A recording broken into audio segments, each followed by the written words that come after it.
हाँ, 6 दिसंबर दोबारा हो सकता है इस देश में। 6 दिसंबर दोबारा हो सकता है, क्यों नहीं हो सकता है भाई। 86 हुआ, फिर हो सकता है जब जीबी पंत थे, दोबारा हो सकता है इस तरह। सर बिहार के सीमांचल बस आप है कि आपको जानना चाहिए कि आज जज साहब का आखिरी दिन था, रिटायरमेंट था। दूसरी बात ये थी कि उन्होंने 17 जनवरी को डिस्ट्रिक्ट मजिस्ट्रेट को रिसीवर अपॉइंट किया। तीसरी बात यह है कि आज जिन्होंने जो फैसला लिया है वो तो पूरे केस को डिसाइड कर दिया उन्होंने। अरे आपने एक तो कितने 93 के बाद से अब तक वो खुद कह रहे हैं कि वहाँ पर कुछ नहीं हो रहा था। अब मस्जिद के तहखाने को आप दे रहे हैं तो फिर आपने तो पूरा केस डिसाइड कर दिया। भाई कितने साल हो गए, 93 से अब 30 साल हो गए। हाँ, उसमें मूर्तियाँ कहाँ हैं, कैसे मालूम उनको। तो ये प्लेसेस ऑफ वर्शिप एक्ट का वायलेशन है। भाई 30 साल में 30 साल के बाद आप ये काम की इजाज़त दे रहे हैं, तो उनका तो एक काम था कि आप उनको 30 दिन का टाइम देते अपील के लिए।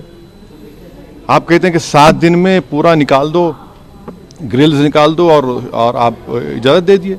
तो ये सरासर गलत फैसला है।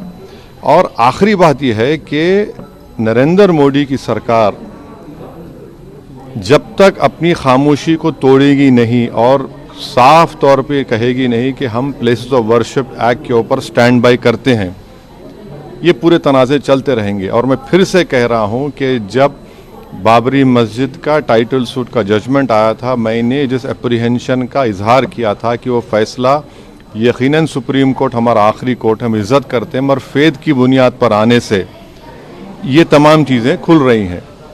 और उस सुप्रीम कोर्ट के फैसले में प्लेसेस ऑफ वर्शिप एक्ट को बेसिक स्ट्रक्चर का हिस्सा करार दिया गया था। तो फिर ये लोअर कोर्ट सुन क्यों नहीं रहे हैं और केंद्र सरकार क्यों नहीं बोल रही है।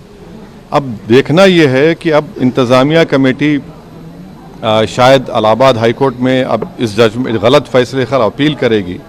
अब नहीं मालूम क्या फैसला आएगा। मगर 17 जनवरी को एक बात कहते हैं, फिर रिसीवर को बोलते हैं ये कर दो आप, आखिरी दिन आपका, खैर उनका इख्तियार है, उसको कोई रोक नहीं सकता। मैं आपके व्यूअर्स के समझने के लिए कह रहा हूँ। और प्लेसेस ऑफ वर्शिप एक्ट का मतलब क्या है, 30 साल से कुछ नहीं हो रहा है, आप उनको 30 दिन नहीं देते, ये चीज़ें हैं। सर लेकिन में जो ईडी कार्रवाई हो रही है उस पर क्या? नहीं अब अभी सर मेरा सवाल इसी जुड़ा हुआ है। हिंदू पक्ष के जो लॉयर है विष्णु शंकर जैन, उन्होंने ये कहा है कि हमारी बड़ी जीत है, आने वाले समय में अयोध्या जैसा ही जब आगे बहस होगी तो उसको लेकर अयोध्या जैसा ही परिणाम आएगा। हाँ, 6 दिसंबर दोबारा हो सकता है इस देश में। 6 दिसंबर दोबारा हो सकता है, क्यों नहीं हो सकता है भाई। 86 हुआ, फिर हो सकता है जब जीबी पंत थे, दोबारा हो सकता है इस तरह। सर बिहार के सीमांचल बस आप